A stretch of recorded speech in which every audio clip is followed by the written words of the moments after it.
Carbohydrate सीख लिए। अब हम सीखते हैं इससे नेक्स्ट प्रोटीन्स, जो कि क्या है अपने आप में बायोमोलिक्यूल्स ही है। नेक्स्ट बायोमोलिक्यूल कौन है हमारे पास? प्रोटीन। कौन है भाई?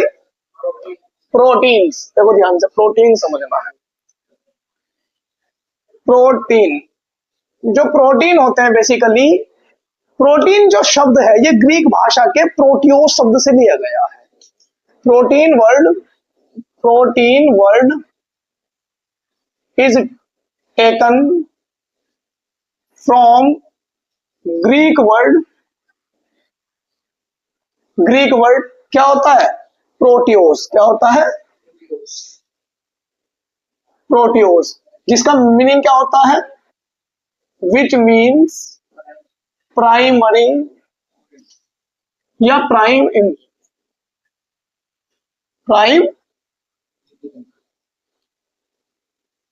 मतलब जो प्रोटीन होता है बेसिकली वो हमारे खाने के लिए सबसे ज्यादा अगर कोई जरूरी है वो प्रोटीन है। इसीलिए इसको कहते हैं प्राइम इंपॉर्टेंट, सबसे ज्यादा इंपॉर्टेंट। इसको क्या कहते हैं हम? प्रोटीन। जो बेसिकली जैसे हमने कार्बोहाइड्रेट्स पढ़े, कार्बोहाइड्रेट्स का अगर बात ध्यान से समझ जाए, हम क्या करते हैं? हाइड्रोलाइज कर देते हैं, तो लास्ट में किसकी यूनिट प्राप्त होती थी हमें? मोनोसैकेराइड्स की। भाई अगर आप डाइसैकेराइड लेते थे तब 2 मोनोसैकेराइड मिलते थे, 3 लेते थे तो ट्राई मिलते थे, डेका लेते थे तो 10 मोनोसैकेराइड मिलते थे, और अगर पॉलीसैकेराइड लेते थे तो प्राप्त क्या होते थे? बहुत सारे लार्ज नंबर ऑफ यूनिट्स किसके मिलते थे? मोनोसैकेराइड के। मतलब हम ये कह सकते थे जो कार्बोहाइड्रेट्स थे ये पोलेमर थे किसके? मोनोसैकेराइड के। अगर बात की जाए प्रोटीन की, प्रोटीन जो होते हैं ये मोनोमर होते हैं किसके? अल्फा अमाइनो एसिड के। याद रखना, जो प्रोटीन होते हैं आर द ये पोलेमर ऑफ किसके? Alpha amino acid. मतलब ये है इस बात का कि अगर मैं प्रोटीन का हाइड्रोलाइज कर दूं,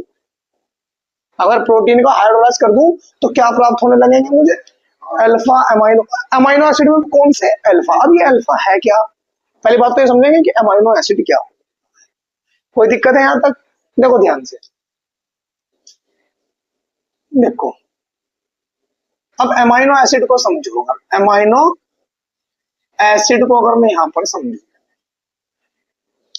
एक ऐसा कंपाउंड, देखो मान लो ये मेरा कार्बन है, ये मेरा एल्काइल ग्रुप है, ये मेरा हाइड्रोजन ग्रुप है, ये मेरा कार्बोक्सिलिक एसिड ग्रुप है और ये मेरा अमाइन ग्रुप है।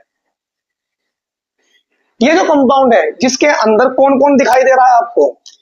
Acidic group, carboxylic acid group दिखाई दे रहा है, और क्या दिखा रहा है? अमाइन ग्रुप भी दिखाई दे रहा है, अमाइनो ग्रुप भी दिखाई दे रहा है। एक ऐसा कंपाउंड जिसके अंदर ये दोनों प्रेजेंट हो उसे कहते हैं क्या? मतलब amino acid, the compound which contain both, दोनों क्या? NH2 ग्रुप यानी कि अमाइनो ग्रुप।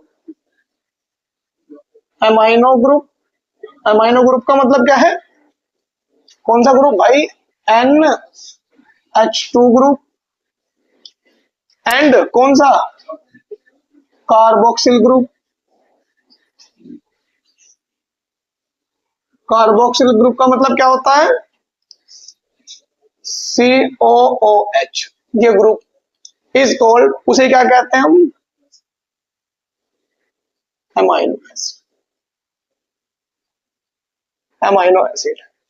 क्या कहते हैं हम लोग इसे? और अगर बात की जाए, अगर अमाइनो एसिड जो प्राप्त कहां से होते हैं बेसिकली? ये they are obtained from hydrolysis of किसका? प्रोटीन। प्रोटीन का हाइड्रोलाइज कर देंगे तो क्या मिल जाएंगे? क्योंकि प्रोटीन किसके पॉलीमर हैं भाई? प्रोटीन किसके हैं? और ये अल्फा क्या है? ध्यान से समझना। देखो अब मैंने ये जनरल फॉर्मूला दिखाया किसका? अमाइनो एसिड का। इसमें अगर तुम ध्यान से देख रहे हो, NH2 मैंने लेफ्ट हैंड साइड पे लिखा है, राइट हैंड साइड पे लिखा है? लेफ्ट हैंड साइड पे लिखा। अगर NH2 लेफ्ट हैंड साइड पे लिखा होगा तो इसे अल्फा कहेंगे। अल्फा और डी कॉन्फ़िगरेशन से आएंगे, ये क्या होंगे, ये कॉन्फ़िगरेशन से आएंगे। तो ध्यान से समझना कैसे कहेंगे इसे अल्फा, सॉरी इसे अल्फा इस तरीके से कहते हैं, पहले समझो इसे एल कहते हैं, क्या कहेंगे इसे, देखो ध्यान से भाई, आप बहुत ध्यान से समझना, पहले यहाँ पे समझो।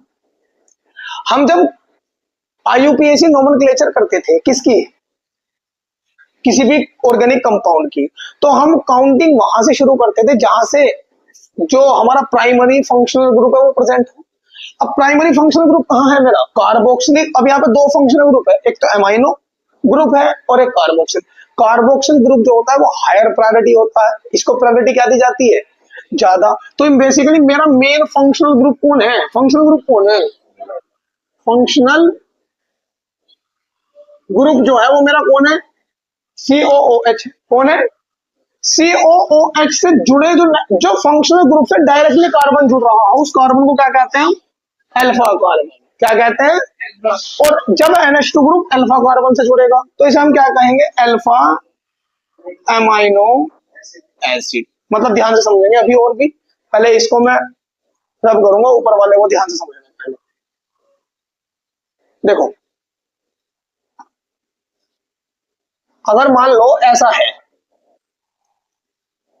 अगर मान लो इस तरह से है कि भाई ये COOH, ये कार्बन, ये R मान लो, ये H लिया मैंने, अगेन C ले लिया, मान लो H ले लिया, और इस बार मैंने फिर क्या ले लिया, NH2।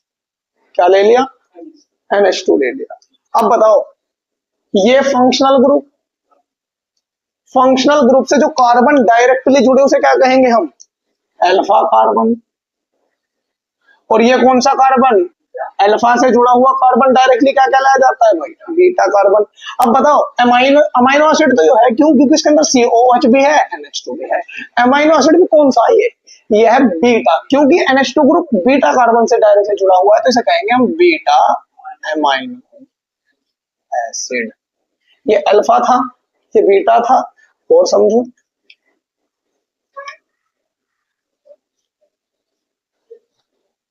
और समझो यहां पर मान लो ये लिया मैंने NH2,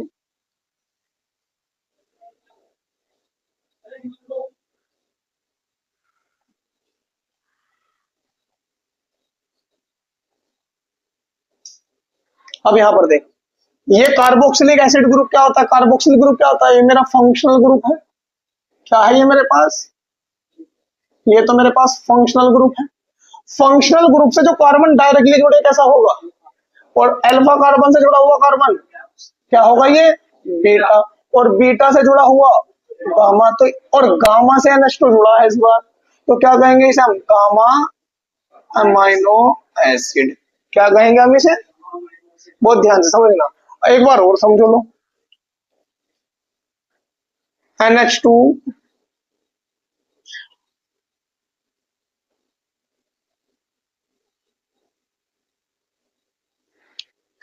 मान लो ये है R H H H H। अब देखो COOH हायर प्रायोरिटी वाला फंक्शनल ग्रुप है, तो क्या होगा, ये तो मेरे पास फंक्शनल ग्रुप। फंक्शनल ग्रुप से जो कार्बन जुड़े अल्फा कार्बन, अल्फा कार्बन से जो कार्बन जुड़े बीटा कार्बन, बीटा से जुड़े जुड़े गामा, और गामा से जो जुड़े डेल्टा। भाई ऐसा कार्बन जो फंक्शनल ग्रुप से डायरेक्टली अटैच्ड हो उसे क्या कहते हैं हम लोग, उसे क्या कहते हैं, अल्फा, अल्फा कार्बन। क्या कहते हैं हम उसे, अल्फा कार्बन। और वो कार्बन जो अल्फा से भी डायरेक्टली जुड़ा हो, बीटा, और बीटा से डायरेक्टली जुड़ा हो गामा, और गामा से डायरेक्टली जुड़ा हो। अब इस बार जो NH2 है वो किससे जुड़ रहा है, डेल्टा अमाइनो एसिड, तो इसे क्या कहेंगे हम, डेल्टा अमाइनो।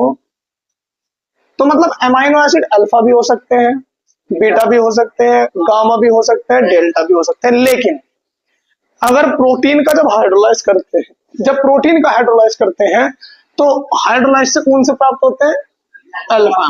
तो प्रोटीन के हाइड्रोलाइज से जो प्रोटीन होता है, मान लो ये प्रोटीन है, प्रोटीन में मैंने क्या कर दिया, हाइड्रोलाइज करा दिया इसका, तो हाइड्रोलाइज कराने के बाद मुझे क्या प्राप्त होंगे भाई, अल्फा अमाइनो एसिड्स प्राप्त होंगे। तो अल्फा अमाइनो एसिड्स की पहचान कैसे करोगे बताओ,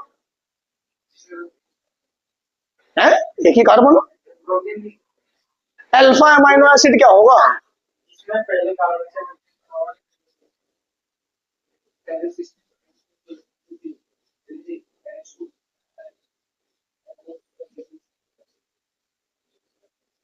तो दिक्कत है यहां तक। अच्छा एक बात और, पहले यहां तक समझो बेटे इस चीज को। अगर मान लो NH2 मैंने लेफ्ट साइड में लिखा, तो इसको क्या कहता हूं मैं?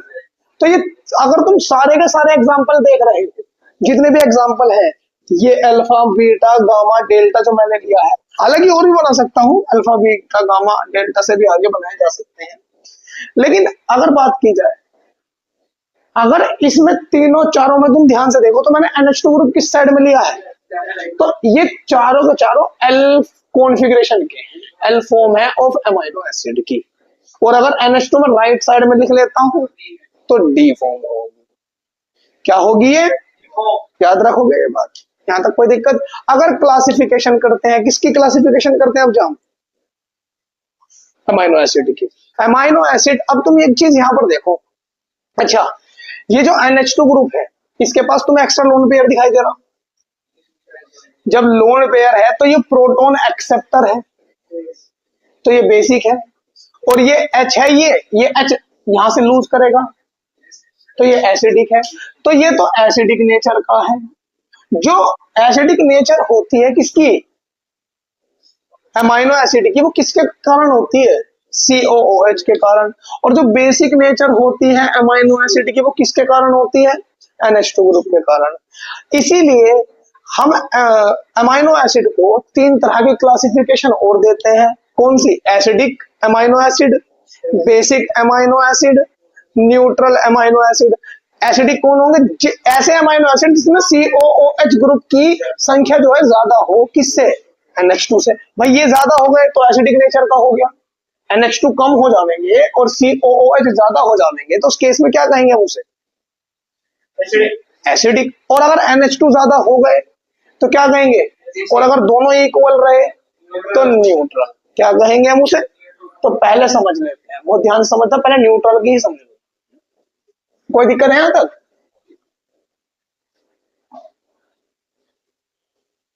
तो क्लासिफिकेशन जो है किसकी? क्लासिफिकेशन ऑफ किसकी? Amino acid. क्लासिफिकेशन ऑफ किसकी? Amino acid. देखो ध्यान से, जो अमाइनो एसिड है, अगर मैं बात करता हूं कौन सा? एसिडिक। तो पहले न्यूट्रल, न्यूट्रल अमाइनो एसिड। बताओ इसकी डेफिनेशन क्या होगी? वो अमाइनो एसिड जिसमें COOH ग्रुप किसके बराबर हो? तो मतलब नंबर ऑफ अमाइनो ग्रुप अगर बराबर किसके हैं? Number of carboxyl group. तो उसे क्या कहेंगे हम? Neutral amino acid. इसके एग्जाम्पल याद रखने हैं, क्या है? ग्लाइसिन, वैलिन और क्या है? एलानिन। क्या है एग्जाम्पल? ग्लाइसिन, वैलिन और एलानिन। हालांकि और भी हो सकते हैं, ध्यान रखना। इन सब में NH2 की जो संख्या होगी वो COOH के क्या होगी? दूसरे की बात की जाए तो कौन सा पढ़ लेते हैं? एसिडिक या बेसिक, कोई से पढ़ लेते हैं। पहले कौन सा पढ़ लेते हैं? लो, बेसिक अमाइनो। अब बताओ बेसिक कब होगा? जब अमाइनो ग्रुप क्या होंगे? अरे ज्यादा होंगे। नंबर ऑफ किसके? अमाइनो ग्रुप्स जो है वो ज्यादा होंगे नंबर ऑफ कार्बोक्सिल ग्रुप्स। अगर अमाइनो ग्रुप ज्यादा हो गए तो उसे क्या कहेंगे हम? बेसिक अमाइनो एसिड कहेंगे। और अगर मान लो एसिडिक पढ़नी हो, एसिडिक अमाइनो एसिड किसे कहेंगे? जिसमें अमाइनो एसिड क्या होंगे? कम होंगे और कार्बोक्सिलिक। तो नंबर ऑफ अमाइनो, या काम करो, चलो अमाइनो एसिड ले लो, अमाइनो ग्रुप कम होंगे किससे? Number of carboxyl groups. उसे क्या कहेंगे हम लोग? एसिडिक कहेंगे। ठीक है ना? एग्जाम्पल समझ लो। पहला एग्जाम्पल मैंने क्या लिखा है इसका? लाइसिन। क्या है? उसके बाद लिखा है आर्जिनिन। और भी हो सकते हैं। ठीक है ना, याद रखने पड़ेंगे भाई, है ना। एस्पेरेटिक एसिड, एस्पेरेटिक एसिड हो, एक तो ये लिखना है इसके लिए, और ग्लूटामिक एसिड भी याद रखना।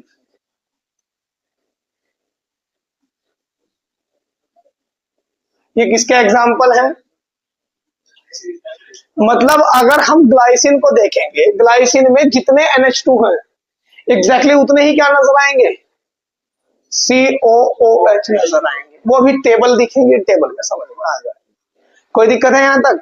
पहले बताओ अमाइनो एसिड क्या होते हैं?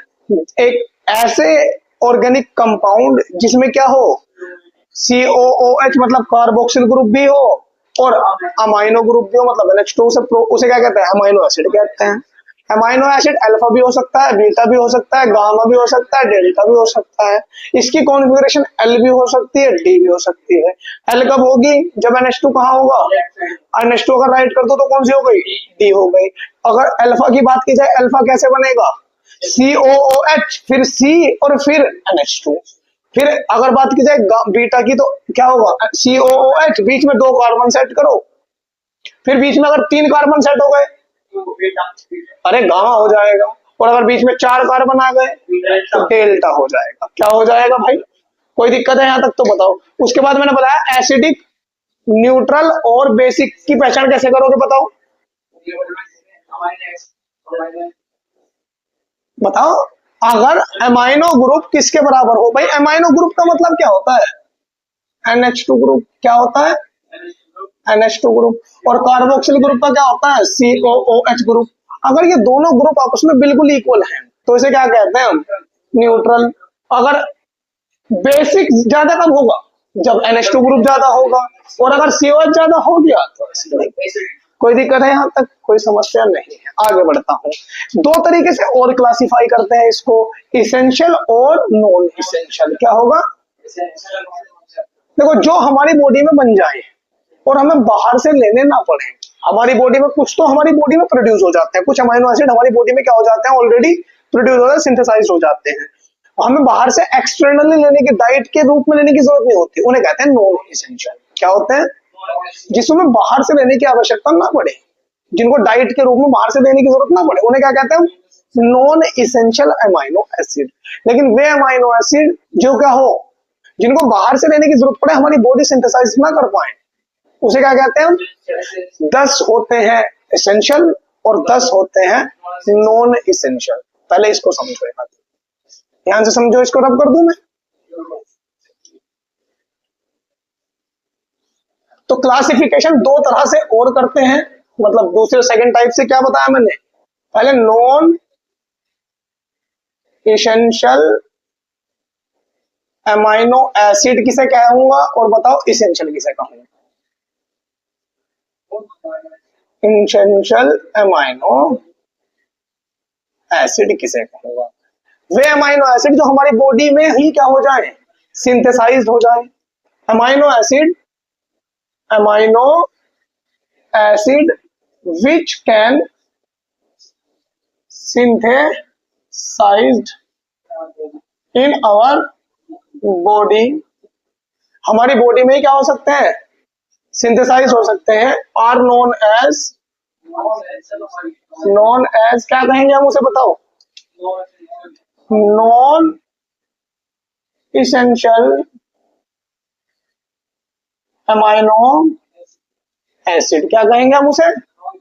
जैसे ग्लाइसिन है, एग्जाम्पल क्या है इसके? जो ग्लाइसिन अभी लिखवाया मैंने, ग्लाइसिन, ये याद रखना। अभी मैं कुछ के एग्जाम्पल लिखवा रहा हूं लेकिन आपको दिख जाएगा, ठीक है ना। ग्लूटामिन है, और भी हो सकते हैं।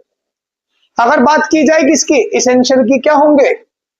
वे amino acid which can not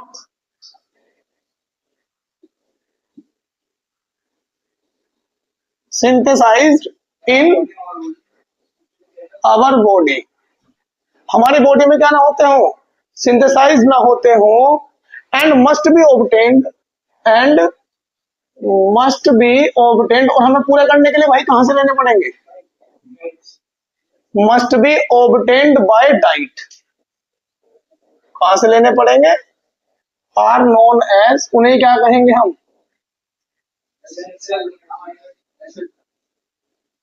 essential amino, बताओ, acid. Essential amino acid example क्या है? वैलिन, वैलिन हो गया, लाइसिन हो गया, एक्सेट्रा।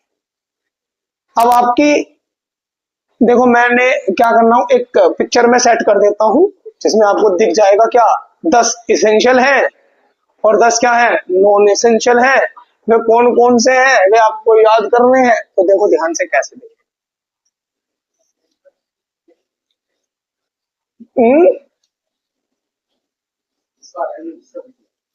तो देखो ध्यान से, यहाँ पर ये एसेंशियल और नॉन एसेंशियल आपको दिखाई दे रहे होंगे। कौन कौन से हैं? 10 एसेंशियल नजर आ रहे हैं और 10 क्या है?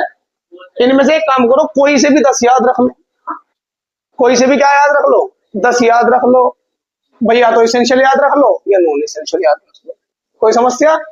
अगर तुम ध्यान से देखोगे अपनी एनसीईआरटी टेबल में, देखो ध्यान से, अब यहाँ पर जो मैंने जनरल फॉर्मूला लिया था अल्फा अमीनो एसिड का, वो क्या था? अच्छा ये बताओ। वो था COOH, CRH और NH2। आर की वैल्यू जैसे जैसे बदलेंगी, आर की वैल्यू बदलती जाएंगी, तो क्या होता चला जाएगा? अलग अलग अमीनो एसिड प्राप्त होंगे मुझे।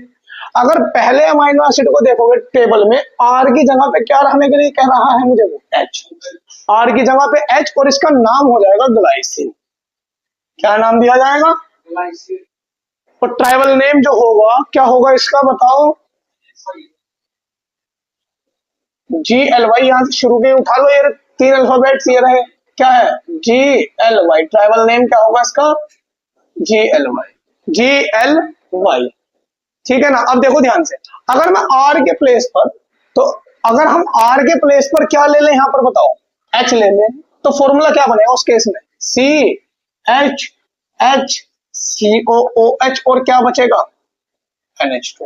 अब बताओ उस केस में ये जो कार्बन है, क्या ये जो कार्बन है क्या ये कायरल रहा? ये तो अकायरल हो गया, यानी कि कायरल नहीं रहा है। ये क्या नहीं रहा है? कायरल नहीं रहा है। और अगर कायरल ना हो तो क्या होगा? ऑप्टिकली। तो ग्लाइसिन जो है, याद रखना, ग्लाइसिन जो है वो बेसिकली क्या है? Glycine is optically inactive. और ये एक अकेला अमीनो एसिड है सभी अमीनो एसिड्स में जो ऑप्टिकली क्या है बेटा? इनएक्टिव है। ऑप्टिकली क्या है? इनएक्टिव है। बाकी सब अभी अगर टेबल में आप देखोगे, आर की वैल्यू दूसरे वाले में क्या रखी है बताओ? सेकंड वाले में, अरे CH3 दी होगी, आर के प्लेस पे क्या दिया हुआ है? CH3। अब बताओ इस कार्बन को देखो, इस कार्बन को अगर तुम ध्यान से देखोगे तो एक जो सब्सिक्वेंट है वो है COOH, दूसरा सब्सिक्वेंट कौन है? H, तीसरा सब्सिक्वेंट और चौथा सब्सिक्वेंट, बताओ चारों क्या है? तो क्या है ये?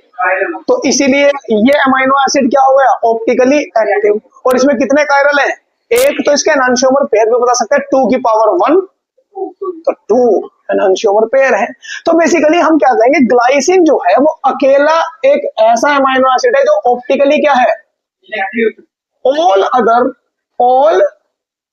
अदर अमीनो एसिड्स जो है और क्या है बेटा? ऑप्टिकली एक्टिव है। क्या है वे? एक्टिव है ड्यू टू, किस वजह से? Due to having at least 1 chiral carbon, कम से कम एक कायरल कार्बन तो होगा, एटलीस्ट 1 कायरल कार्बन। बताओ यहां तक कोई डाउट है क्या? बताओ क्या बताया मैंने? पहले बताओ इसेंशियल और नॉन इसेंशियल के बारे में क्या पढ़ा आपने? इसेंशियल अमीनो एसिड किसे कहते हैं और नॉन इसेंशियल अमीनो एसिड किसे कहेंगे? जो हमारी बॉडी में क्या हो जाए? सिंथेसाइज हो जाए और हमें बाहर से लेने की जरूरत ना पड़े, उसे क्या कहेंगे हम लोग? Non essential. क्या कहेंगे? Non essential. और जो हमारी बॉडी में बने ना, हमें बाहर से लेने पड़े, डाइट के थ्रू लेने पड़े, उसे क्या कहेंगे? इसेंशियल।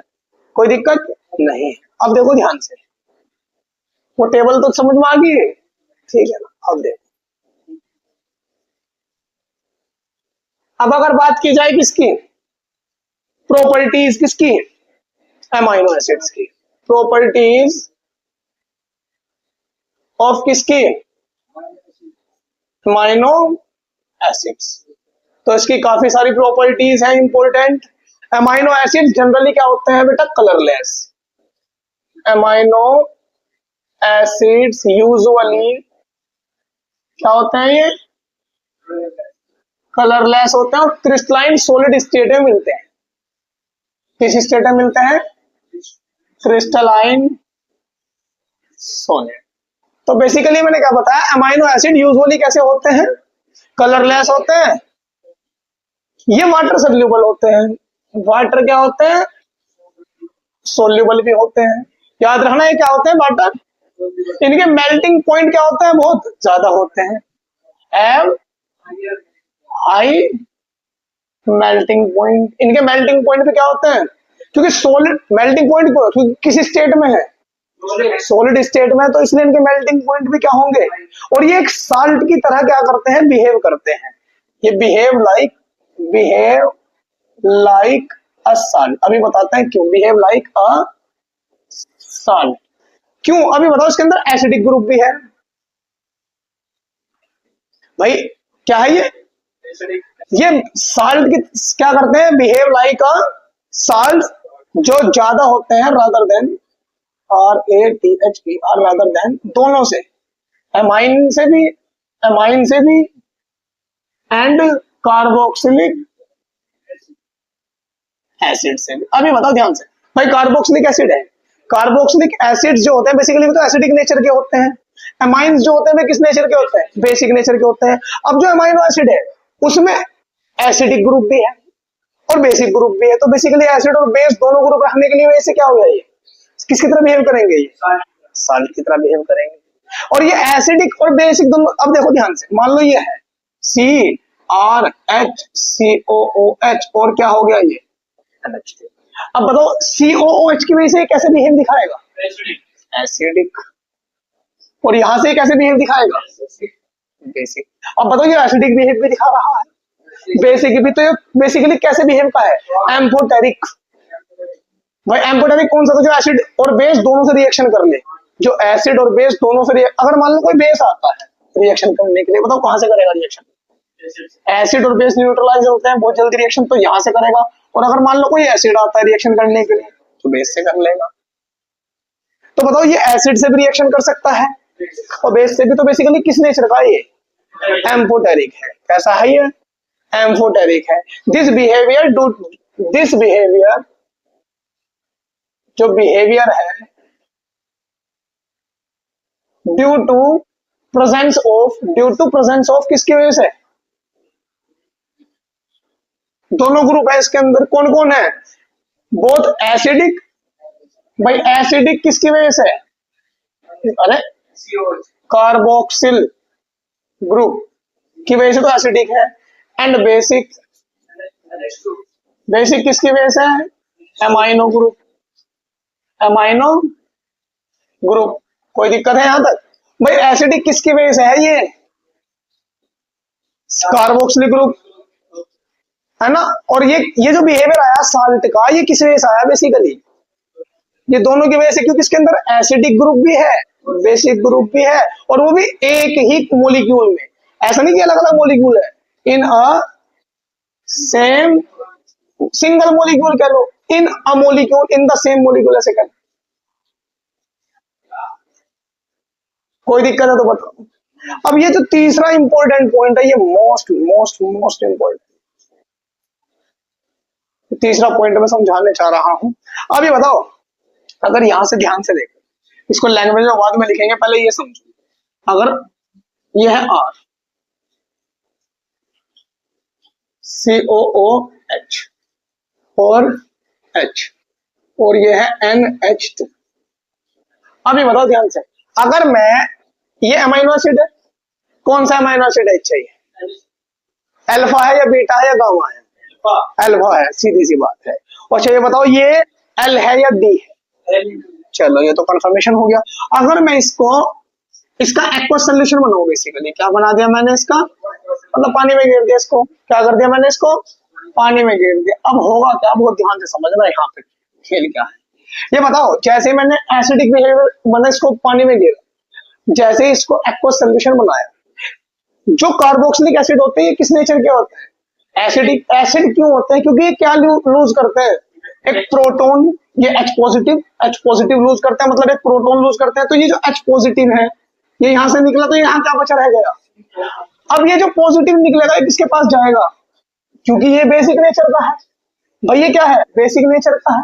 ये तो एच प्रोटोन दे रहा, ये तो प्रोटोन को क्या कर रहा है, लूज कर रहा है, और ये प्रोटोन को क्या करेगा, एक्सेप्ट कैसे करेगा, बहुत ध्यान समझना, बहुत ध्यान समझना। इसके पास ये लोन पेयर है, ये लोन पेयर को किसमें कन्वर्ट कर लेगा, बॉन्ड पेयर में, किसमें कन्वर्ट कर लेगा।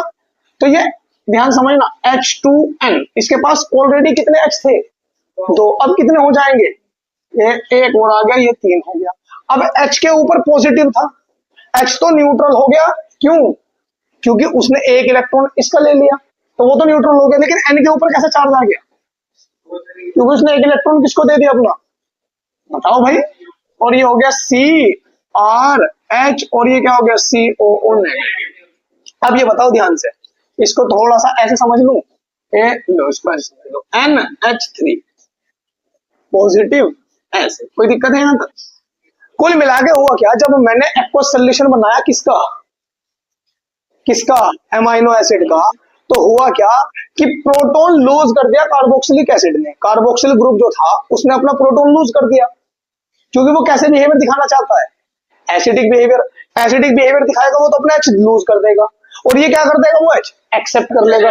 इसने एच को एक्सेप्ट कर लिया, तो बता दो यहां पर बेसिकली ऐसा एक कंपाउंड बन गया जो डाइपोल है, डाइपोल है आयन, कितने डाई मतलब दो, पोल है। लेकिन ये अब देखो यार, जैसे NaCl होता है, NaCl दिखने में न्यूट्रल, ओवरऑल तो न्यूट्रल ही होता है ना ये, लेकिन इसमें दोनों चार्ज होते हैं। अगर देखा जाए तो दोनों है इसमें, पॉजिटिव भी और नेगेटिव भी दोनों हैं, लेकिन उसके बाद भी ओवरऑल क्या है, तो हम ये कह सकते हैं जो डाइपोल आयन है ये ओवरऑल क्या है, न्यूट्रल है। क्या है ये, ओवरऑल तो न्यूट्रल है। इस आयन को कहते हैं ज्विटर आयन, क्या कहते हैं, ज्विटर आयन, क्या बोलते हैं बेटा। तो ज्विटर आयन क्या होता है, बहुत ध्यान से समझना, ज्विटर आयन किसे कहते हैं, मैं इसके बारे में लैंग्वेज में लिख दूंगा कि जब एक्वस सोल्यूशन बनाऊंगा किसका, किसी भी अमाइनो एसिड का, बताओ भाई ये अमाइनो एसिड लिया, अमाइनो एसिड का मैंने क्या बनाया, एक्वस सोल्यूशन बनाया। अब एक्वस सोल्यूशन जब बनता है तो एसिडिक नेचर कौन दिखा रहा है, कार्बोक्सिलिक एसिड। तो जब वो एसिडिक नेचर दिखा रहा है तो अपना प्रोटोन लूज करेगा, और ये बेसिक नेचर दिखा रहा है तो ये तुरंत एक्सेप्ट कर लेगा, जिसकी वजह से जो NH2 ग्रुप है उस पर तो पॉजिटिव चार्ज आ गया, और COO पर एक कैसा चार्ज आ गया, नेगेटिव। ये देखने में तो ओवरऑल, जैसे आप ये नहीं कह सकते भाई NaCl है, ये आप बात करो KCl है, दिखने ये ओवरऑल तो न्यूट्रल है, लेकिन इसके अंदर दोनों चार्ज है, ये भी डाइपोल ही है, डाइपोल तो ये भी है, दो पोल है इसके अंदर भी। तो लेकिन ओवरऑल कैसा होता है, ये न्यूट्रल होता है। तो ज्विटर आयन ओवरऑल क्या होता है, न्यूट्रल होता है। कोई दिक्कत है तो मैं इसको लिख दूं एक बार, है ना। तो इन एक्वस सोल्यूशन अगर बात की जाए, इन तीसरा पॉइंट पढ़ रहा हूं, in aqueous solution, aqueous solution जो अमाइनो एसिड्स होते हैं, अमाइनो एसिड्स या कार्बोक्सिलिक, ऐसा समझो, इन एक्वस सोल्यूशन जो कार्बोक्सिलिक ग्रुप है, द कार्बोक्सिल ग्रुप, कौन सा group, COOH group, will lose, क्या कर देगा, अब प्रोटोन, प्रोटोन मतलब H पॉजिटिव, वो तो H पॉजिटिव क्या कर देगा, लूज कर देगा। क्यों, क्योंकि वो एक एसिड है। एंड द अमाइनो ग्रुप, जो अमाइनो ग्रुप है, अमाइनो ग्रुप कौन है, NH2 ग्रुप, ये क्या कर लेगा, ये क्या कर लेगा, उसे एक्सेप्ट कर लेगा। विल क्या कर लेगा, एक्सेप्ट द प्रोटोन, वो क्या कर लेगा, एक्सेप्ट कर लेगा प्रोटोन को। बाय विच, जिसकी वजह से there will be a dipole ion, a dipole ion is generate. क्या होगा, एक डाइपोल आयन जनरेट हो जाएगा, विच इज कॉल्ड, जिसे क्या कहते हैं, बताओ क्या कहते हैं इसको, ज्विटर आयन। क्या कहते हैं इसको, तो ज्विटर आयन। क्या कहते हैं भाई इसको, ज्विटर आयन। जो ज्विटर आयन होता है, जो ज्विटर क्या होता है, ion, is dipole ion but overall it is neutral in nature. कोई दिक्कत है अब यहाँ पे, बताओ बताओ। मतलब इसके अंदर दोनों चार्ज है, पॉजिटिव और नेगेटिव दो चार्ज है, इस वजह से क्या बोल दिया हमने भाई, डाइपोल। डाइपोल तो इसलिए बोला ना हमने उसे शुरुआत में, क्या बोला हमने इसको, डाइपोल। डाई का मतलब दो, पोल मतलब चार्ज। डाई मतलब दो, पोल मतलब क्या हो गया यहाँ पर, चार्ज हो गया। अगर बात की जाए इन ज्विटर आयन जो एमाइनो एसिडिक होते हैं, अब ये बताओ ध्यान से, जब एमाइनो एसिड में, अब ये बताओ कोई बेस आएगा, कोई H पॉजिटिव देने आ रहा है, तो तुरंत कहाँ जाएगा H पॉजिटिव, वापस यहाँ पे। अब बताओ ये H देगा और ये H लेगा, इसने H दिया था और इसने H लिया था, तो मतलब ये एसिडिक नेचर दिखा दिया इसने भी। तो ये कह सकते हैं ज्विटर नेचर में, जो सॉरी ज्विटर आयन में जो अमाइनो एसिड होते हैं, ये कैसे कैसे बिहेवियर दिखाते हैं, एम्फोटेरिक बिहेवियर। कैसे दिखाते हैं, तो ये बात लिख देता हूं मैं, in zwitterion, in zwitterion amino acid behave as कैसे करेंगे,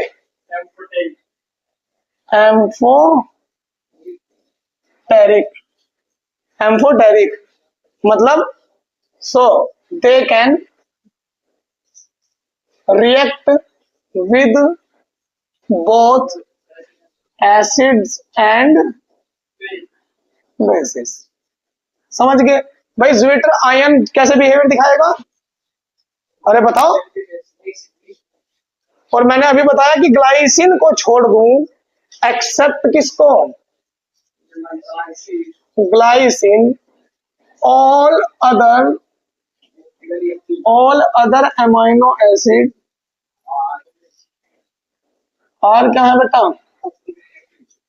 ऑप्टिकली, बताओ, एक्टिव है। क्यों है, क्योंकि सब में कहीं ना कहीं क्या प्रेजेंट है,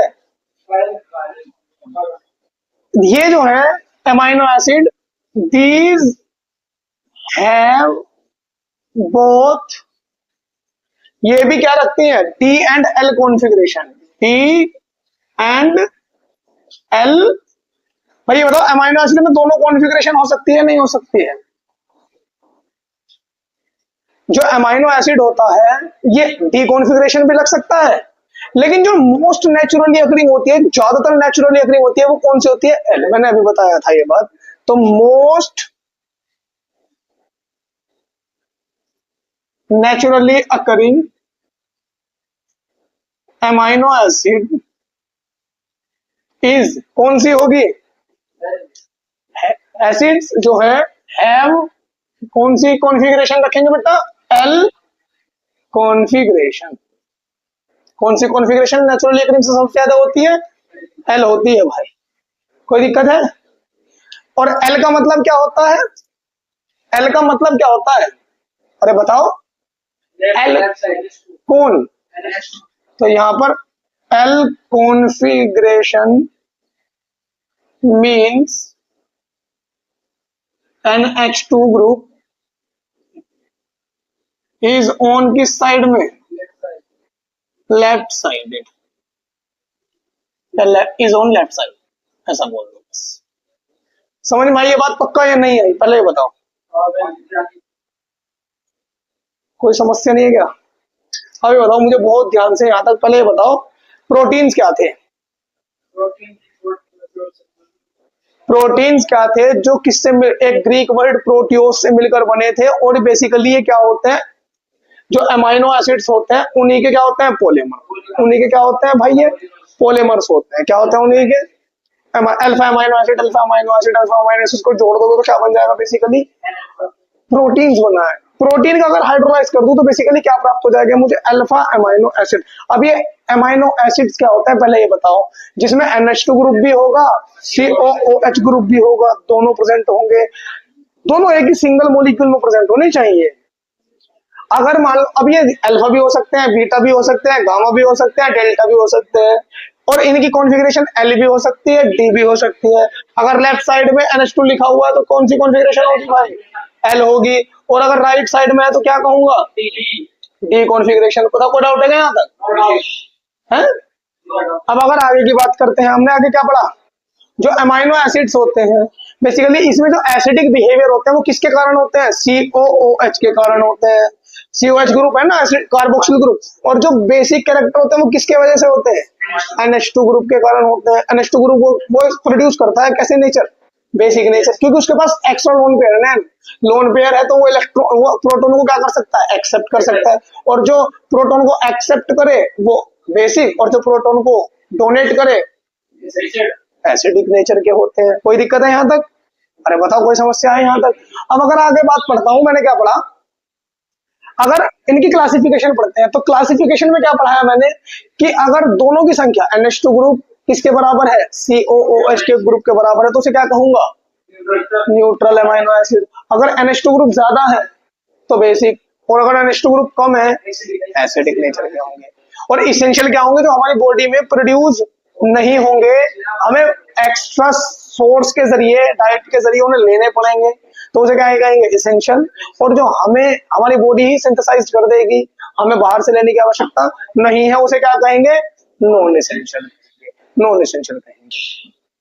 तो ये प्रोटीन्स किससे मिलके बनेगा, बेसिकली अमाइनो एसिड से, और अमाइनो एसिड को हमने पढ़ लिया है। ज़्विट्रायन एक इंपॉर्टेंट पोर्शन है, क्या बताया कि जब एक्वस सॉल्यूशन बनाया जाएगा किसी भी अमाइनो एसिड का, किसी भी अमाइनो एसिड का क्या बनाया जाएगा, एक्वस सॉल्यूशन बनाया जाएगा, तो उस केस में जो कार्बोक्सिल ग्रुप होगा अमाइनो एसिड का, वो तो H पॉजिटिव अपना प्रोटॉन लूज कर देगा, और उसको एक्सेप्ट कौन कर लेगा, NH2 ग्रुप अमाइनो ग्रुप उसको एक्सेप्ट कर लेगा, जिसकी वजह से NH2 के ऊपर तो पॉजिटिव आ जाएगा, वो NH3 बन जाएगा, NH3 पॉजिटिव, और CO नेगेटिव बन जाएगा। मतलब दो पोल बन जाएंगे इन अ सिंगल मॉलिक्यूल, जिससे उसे क्या कहेंगे, डाइपोल आयन है। तो डाइपोल आयन को ही क्या कहेंगे, उसको ज़्विट्रायन। नया नाम दिया है, क्या है, ज़्विट्रायन। ठीक है ना। अब हमें आगे पढ़ना है जो प्रोटीन्स है, प्रोटीन तो हमें समझ में आ गया, अब उसकी स्ट्रक्चर्स कैसी होती है उसकी। अभी हमने पढ़ा कार्बोहाइड्रेट्स का, अगर कार्बोहाइड्रेट्स का हम क्या करते थे, हाइड्रोलाइज करते थे, तो हमें क्या मिलते थे, मोनोसैकेराइड, और मोनोसैकेराइड आपस में एक लिंकेज से जुड़े होते थे, जिसे क्या बोलते थे। अब हम देखेंगे कि जो जब कौन होंगे,